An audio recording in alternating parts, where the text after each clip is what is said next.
여러분 한 주일 동안 안녕하셨습니까? 저희 방송에 찾아오신 것을 다시 한번 환영드립니다. 여러분들에게 있어서 가장 중요한 일은 어떤 것입니까?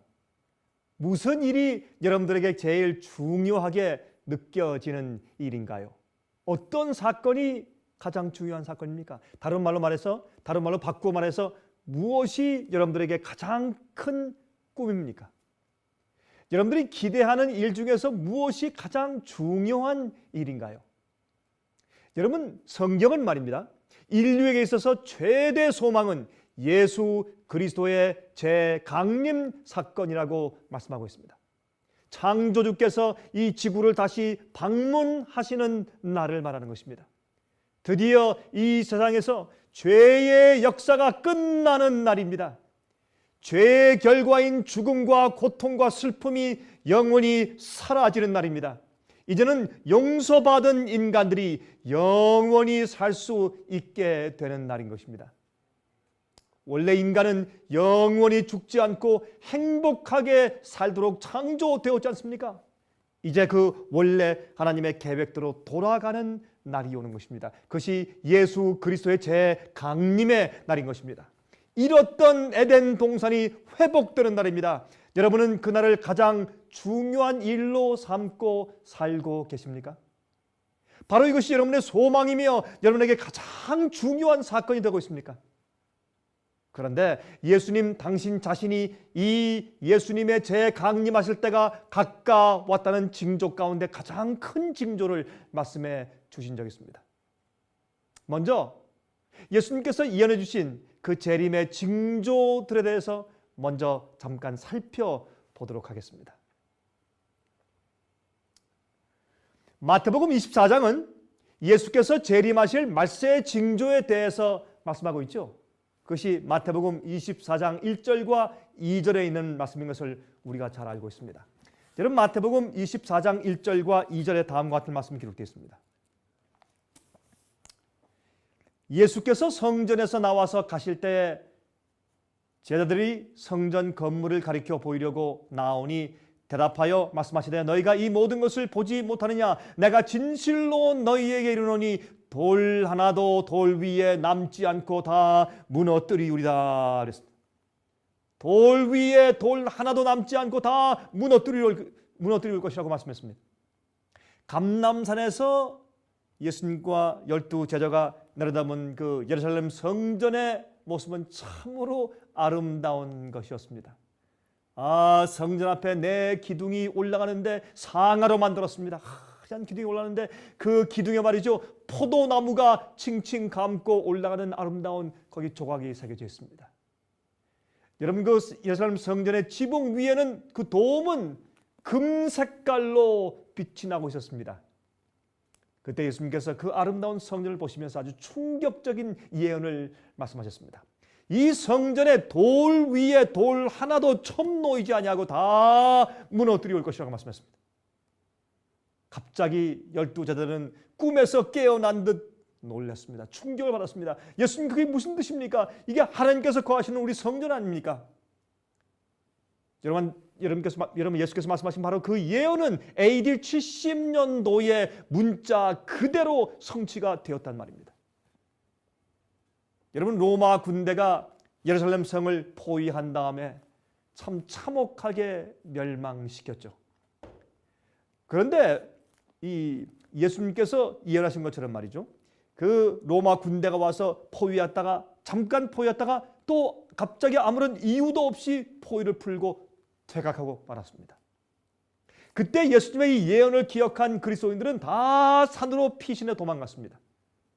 그런데 한 3년 정도 이후에 로마 군인들이 다시 돌아와서 예루살렘 성전을 완전히 파괴시키고 그만 멸망시켜버리고 말았습니다. 폐허로 만들었습니다. 그때 수천 명이, 또 여러분 정말 수천 개의 십자가가 그 예루살렘 성 주위에 섰다고 했습니다. 얼마나 참혹하게 죽였는지. 그 당시에 110만 명 이상의 유대인들이 로마 군인들에 의해서 죽임을 당하였습니다. 약 10만 명이 포로로 잡혀갔다고 역사는 기록합니다. 여러분, 역사가 요세푸스의 기록에 의하면 길의 피가 너무나 시냇물처럼 흘러서 정말 보기에 끔찍했다고 그렇게 기록하고 있습니다. 여러분, 성전 안에 말이죠. 성전 안에 불이 붙었습니다. 그 이유는 여러분, 이 타이터스 장군이 와서 보니까 그 성전이 너무 아름답기 때문에 이 성전은 멸망시키지 말아라, 불태우지 말아라, 그렇게 명령했음에도 불구하고 그만 실수로 한 병사가 횃불을 꺼내 던져버렸습니다. 그래서 그 성전 벽이 불타버리기 시작했습니다. 불타는데 여러분, 그 성소의 안에 벽이 전부 다 순금 아닙니까? 금들이 전부 다 녹아내리다가 이 벽돌 사이 틈틈으로 다 스며들어가는 것입니다. 그것을 꺼내기 위해서 말이죠, 군인들이 전부 다 돌들을 다 들쳐버리는 바람에 예수께서 말씀하신 예언처럼 돌이 돌 위에 하나도 첨 놓이지 않고 전부 다 무너뜨려 올 것이라는 그 예언이 정확하게 성취가 된 것입니다. 여러분, 예수님의 예언은, 성경의 예언은 말씀한 대로 정확하게 성취되어 왔습니다. 이 책은 예사로운 책이 아닙니다. 하나님의 영감의 말씀인 것입니다. 여러분, 성경은 또한 예수께서 예언하신 것을 기록하고 있는데 예수께서 말씀하기를 난리와 난리의 소문들이 일어날 것이라고 했습니다. 그러나 아직 끝은 아니라고 성경을 말씀하고 있습니다. 그런데 여러분, 마태복음 24장에 돌아가서 다시 좀 보겠습니다. 마태복음 24장에 이번엔 7절 8절을 읽겠습니다. 이렇게 말씀드리는 것을 볼 수 있습니다. 민족이 민족을, 나라가 나라를 대적하여 일어나겠고 처처의 기근과 지진이 있으리니 이 모든 것이 재난의 시작이니라 그랬어요. 이 모든 것은 재난의 시작이라 했어요. 전쟁은 물론 항상 있어 왔습니다. 전쟁은 항상 역사에 있어 왔죠. 지진과 기근도 항상 있어 왔습니다. 하지만 여기 문제가 있습니다. 예수님께서 예언하신 것처럼 전쟁과 투쟁들은 역사가 거듭할수록, 역사가 마지막 시대에 올 때 우리 시대에는 점점 더 그 크기와 빈번도가 강해진 것입니다. 지진과 기근도 마찬가지입니다. 그 빈번도가 점점 많아지고 또 심해지기 시작했습니다. 여러분, 인류 역사상 1900년도 이전까지 기록된 리chter 스케일 6도 이상의 강진은 약 한 10번밖에 없습니다. 하지만 1900년도 이후에만 지난 한 100년 정도 안에 6.0 이상의 강진이 수십 번 일어났습니다. 얼마나 이상한 일입니까? 인류 역사 전체 동안에 약 한 그저 몇 번밖에 없었던 지진이 마지막 시대에 와서 지난 한 100년 동안 수십 번의 큰 지진들이 생겼습니다. 적은 지진은 또 이루 말할 수 없이 많이 생겼습니다. 어떤 때는 이 지구상에 말이죠, 하루에도 한 1000번씩 지진이 생긴다 그러죠. 그러나 너무 미세하기 때문에 크게 드러나지 않지만은, 여러분, 이번에 중국의 놀라운 지진을 좀 보십시오. 현재 세계적인 기근의 현상을 보십시오. 아프리카와 인도와 북한과 중미 등등에서 많은 사람들이 굶어서 어려움 당하는 것을 보십시오. 현재 세계 인구 중에 3분의 2가, 여러분 들으셨습니까? 현재 세계 인구 중에서 3분의 2가 배고프다 하는 느낌을 가지고 잠자리에 든다는 것입니다. 여러분, 특히 민족들 간의 전쟁들을 보십시오. 성경을 말씀하기를 마지막 시대 되면 민족들 간의 전쟁이 있을 것이라고 말했습니다. 종족 전쟁입니다. 여러분, 2차 대전을 보십시오. 유태인들의 학살을 보십시오. 아프리카의 인종 전쟁들을 보십시오. 인도와 파키스탄의 종교 전쟁을 보십시오. 중동 지방의 인종 전쟁들을 보십시오. 여러분, 이삭의 자손들과 이스마엘의 자손들이 지금까지 아랍과 이스라엘로 바꿔져서 지금 싸움을 싸우고 있지 않습니까? 여러분, 이락 전쟁 이후에 끊임없이 일어나고 있는 이슬람 세력의 분쟁들을 보십시오. 그리고 현대 테러 전쟁들을 보십시오. 놀라운 일이 아닙니까? 성경은 끊임없이 민족 전쟁과 나라와 나라 사이의 전쟁들이 있고 난리와 난리의 소문이 있겠다고 성경 말씀했습니다. 항상 있어 왔지만은, 지진과 기근도 항상 있어 왔지만은 마지막 시대는 그 스케일이 더 커지고 더 격렬하며 더 빈번하게 일어날 것을 성경은 말했습니다. 지금 바로 우리가 그 마지막 시대 살고 있는 것입니다. 예수님께서 이 땅에 속히 오실 것입니다. 여러분은 준비하셔야 합니다. 전적으로 회개하고 예수님을 공중에서 만날 그런 영적인 준비를 하셔야 할 것입니다. 마태복음 24장 9절부터 14절까지 보시면 다음과 같은 말씀이 기록되어 있습니다. 아까 이제 우리가 마태복음 24장을 읽었는데 이번엔 말이죠. 9절부터 14절까지 말씀을 좀 보겠습니다. 다음과 같이 말씀되어 있습니다. 그때 사람들이 너희를 환난에 넘겨 주겠으며 너희를 죽이리니 너희가 내 이름을 위하여 모든 민족에게 미움을 받으리라. 그때 많은 사람이 시험에 빠져 서로 잡아주고 서로 미워하겠으며 거짓 선자가 많이 일어나 많은 사람을 미혹하겠으며 불법이 성함으로 많은 사람의 사랑이 식어지리라. 그러나 끝까지 견디는 자는 구원을 얻을 것이라. 이 천국 복음이 모든 민족에게 증거되기 위하여 온 세상에 전파되리니 그제야 끝이 오리라 그랬습니다. 여러분이시여, 앞으로 이 땅에 환란이 있을 것이라고 했습니다. 성경이 환란에 대해서 두 가지를 언급하는데 중세기 때 여러분 그 엄청난 종교적인 핍박이 있었습니다. 종교 암흑 시대, 그걸 환란이라고 말했습니다. 그것도. 그러나 이제 마지막 시대에 있을 우리가 겪어야 할 환란은 개국 이래로 없던 큰 환란이라고 성경은 말씀하고 있습니다. 여러분 그것을 다니엘서 12장과 요한계시록 7장에 기록하고 있습니다. 앞으로 큰 환란이 올 것입니다. 사랑이 없는 세상이 될 것이라고 했습니다. 왜요? 불법이 성행이기 때문에 너무나 범죄가 심하고 부모를 죽이고 자식을 죽이고 보험 때문에 가족을 죽이고 하는 이런 엄청난 사건이 생기면서 너무 도적이 많고 너무 강도가 많고 너무 사기가 많기 때문에 사람들이 사람을 믿지 못하는 것입니다. 이웃이 이웃을 믿지 못합니다. 가족이 가족을 믿지 못합니다. 그래서 이 불법이 죄가 많음으로 사랑이 식어지는 세상이 될 것이라고 성경을 말씀했습니다. 여러분 천국 복음의 신속한 전파를 좀 보십시오. 성경을 말씀하고 있습니다. 천국 복음이 신속하게 전파될 것이라고. 여러분 사람들이 복음을 다 받아들일 것이라고 말씀하는 것은 아닙니다. 그런 뜻이 아닙니다. 복음이 다 전파된단 말입니다. 복음이 너무나 많이 전파되어서 이 세상 어디에서나 진리를 알고 싶은 자나 성경을 연구하기 위해서 애쓰고 있는 자는 언제든지 어디에서나 복음을 들을 수 있도록 세상의 복음이 다 퍼져 있을 것이라 그 말입니다. 여러분 지금은 그러한 시대입니다.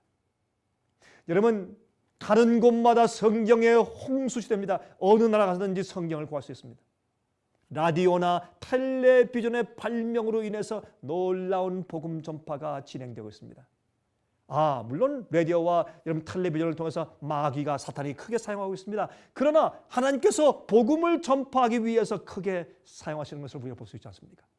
여러분이시여, 지금은 전 그렇게 믿습니다.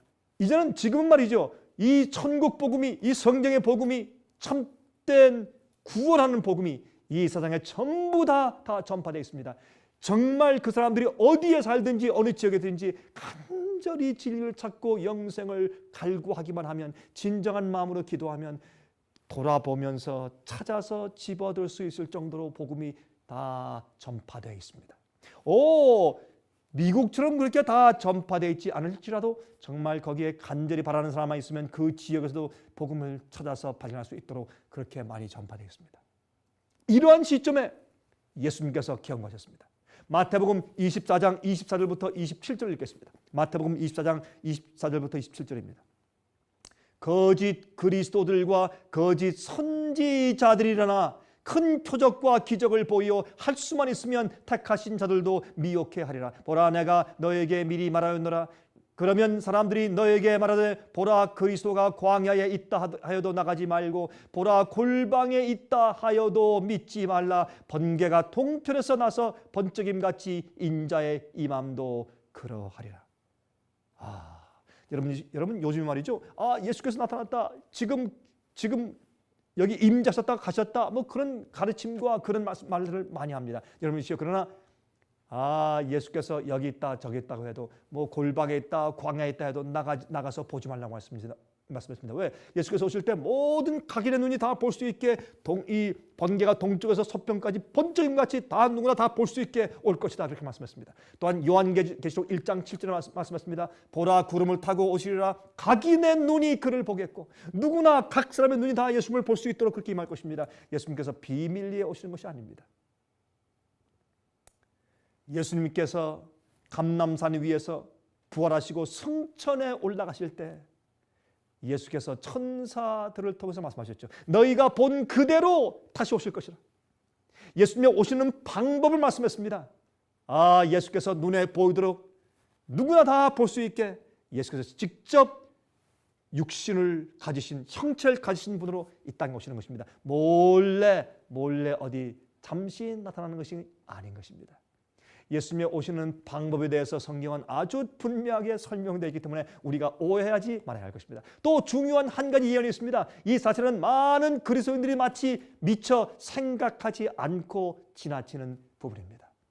여러분, 마태복음 24장 29절입니다. 이렇게 말씀되어 있습니다. 마태복음 24장 29절에 이렇게 말씀되어 있습니다. 그날 환난 후에 즉시 해가 어두워지며 달이 빛을 내지 아니하며 별들이 하늘에서 떨어지며 하늘의 권능들이 흔들리리라. 참 놀라운 예언이죠. 여러분, 이 예언이 성취되었는데도 불구하고 많은 그리스도인들이 아직 이 문제에 있어서 역사적으로 관심을 갖지 않고 있는 것을 제가 보게 되는 것입니다. 여러분, 실제로 하늘에서 해가 어두워지고 갑자기 낮에 해가 깜깜해지고 밤에 달이 핏빛처럼 붉어지고 또 하늘에서 별이 막 떨어지고 하는 그런 사건들이, 그런 예언의 성취가 이미 이 지구상에 있었습니다. 여러분, 그러므로 정말 이것이 우리에게 무엇을 의미하는지 한번 좀 살펴봐야 할 것입니다.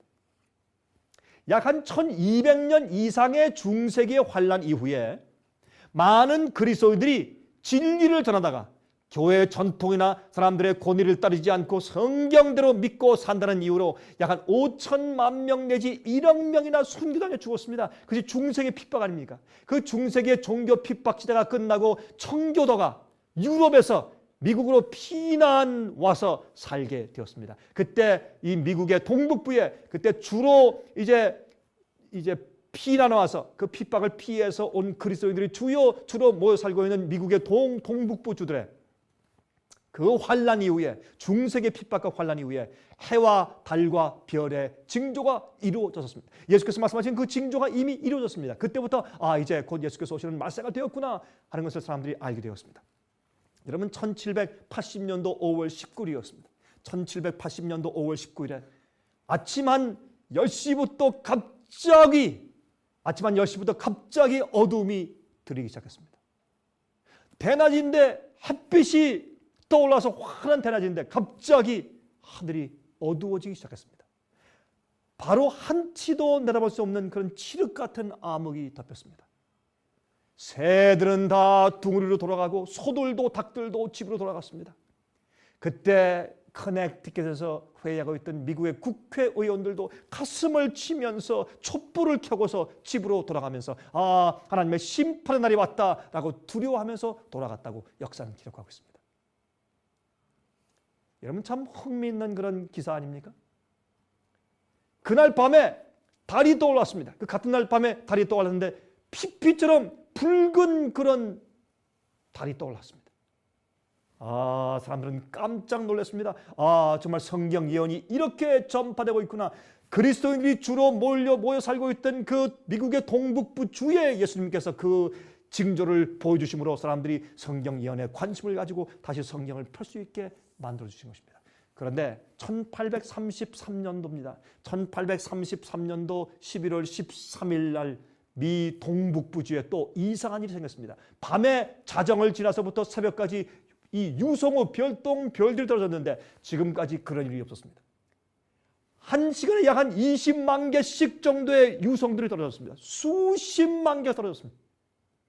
말세가 되었다고 준비하는 징조가 생긴 것입니다. 사람들이 깜짝 놀랐습니다. 그때 신문들도 마치 무화과 나무에서 선과실이 떨어지는 것처럼 대풍에 흔들려서 떨어지는 것처럼 그렇게 우두두 떨어졌다고, 그렇게 성경은 성경의 표현을 인용해서 신문들은 그렇게 보도했습니다. 여러분, 그런데 그것은 국부적인 예언 성취라고요? 여러분, 미국에만 있는 예언 성취지 세상 전체는 성취가 아니지 않습니까? 그렇게 말하는 분들이 있을지 모릅니다. 그러나 기억하십시오.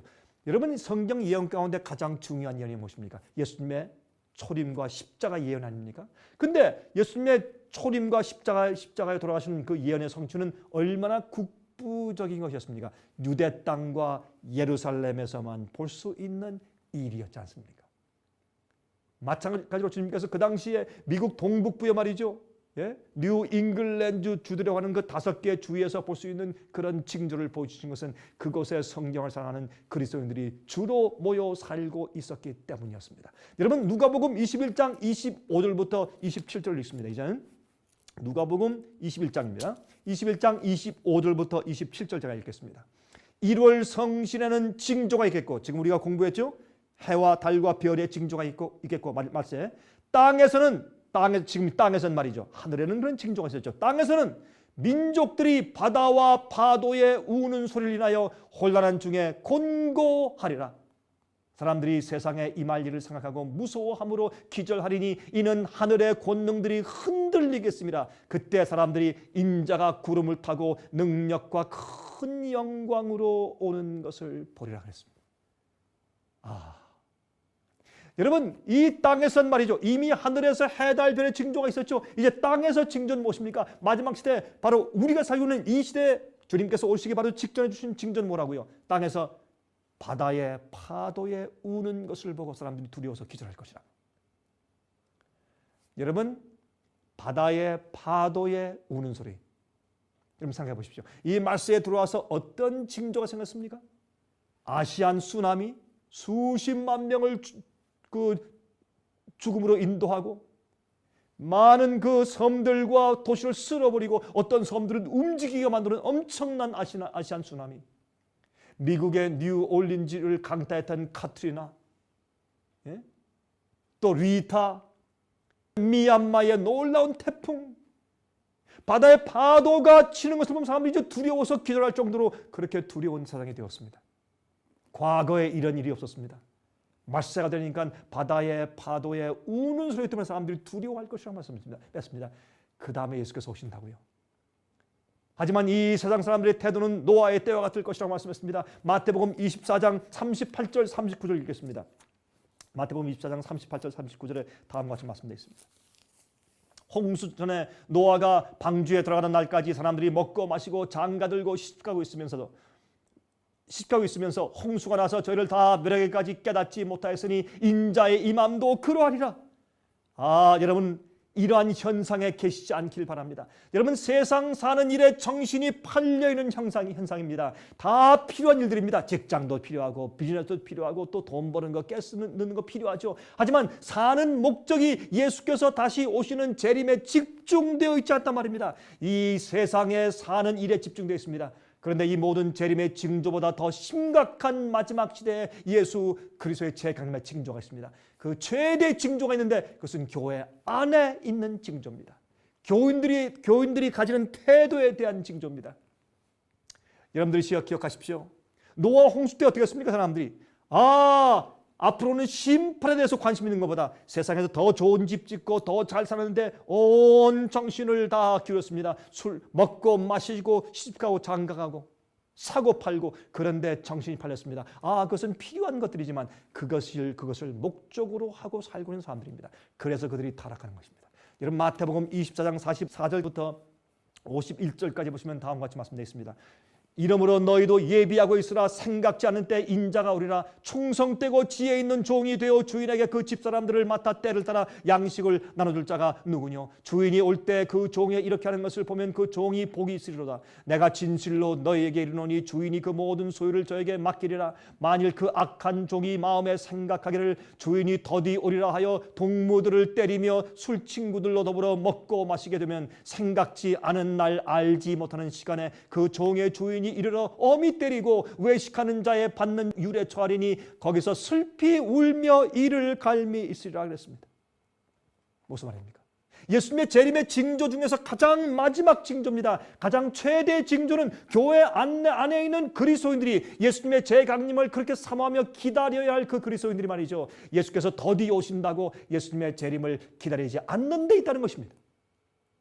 항상 예수님께서 곧 오신다고 말했지만 아직까지 오시지 않았는데요 그렇게 말하면서 재림을 기다리지 않는 태도입니다. 또한 더 나아가서 예수님이 속히 오실 것이라고 말하는 사람들을 자기 친구들과 함께, 술 친구들과 함께 때린다고 했습니다. 그들을 핍박하고 못 사게 그런 것입니다. 여러분들이시여, 지금은 주인이 생각지 않은 때 갑자기 임할 때입니다. 깨어서 준비할 때입니다. 여러분, 주인이 속히 오지 않는다고 생각하는, 예수께서 속히 오신다고 생각지 않는 자들은 그들은 악한 종이라고 말했습니다. 준비하지 않은 자입니다. 술 친구들과 더불어 먹고 마시고 예수님의 재림에 대해서 관심을 가진 자들을 핍박한다고 했습니다. 그들은 세속적인 자들과 사귀며 놀고 있는 것입니다. 예수님 속히 오신다고 말하면 핍박을 받는 시대에 살고 있어요. 예수님 속히 오신다고 말해보십시오. 극단이라고 말합니다. 마귀는 극단자들을 미리 동원해서 사회에 무리를 많이 일으켜 놓았기 때문에 세상의 종말이 가까워 왔다고 말하면 세상에 이상한 광신으로 몰리는 시대가 되었습니다. 하지만 이때 누가 과연 때를 따라 양식을 나눠주는 지혜 있는 종이 되겠습니까? 그냥 양식이 아닙니다. 때를 따라 맞는 양식, 현대 시대에 맞는 그 시대의 기별. 오늘은 예수께서 속히 오시기 때문에 우리가 정말 회개하고 성품을 준비하고 하늘 가서 거룩한 존재와 살 수 있는 그런 품성을 준비해야 된다고 가르쳐야 할 시대입니다. 그것이 때를 따라 맞는 오늘날의 양식입니다. 여러분은 어떤 태도를 가지고 살고 있습니까? 예수께서 곧 오십니다. 세상의 욕심과 죄에 빠지지 마십시오. 주님 속히 오십니다. 준비하십시오. 예수님의 오시는 최대 징조가 믿지 않는 많은 사람들이 그리스도 교회 안에 있으면서 그 징조를 보여주고 있습니다. 준비하십시오. 주님 속히 오십니다. 제가 다음 주 시간 다시 뵙겠습니다. 안녕히 계십시오.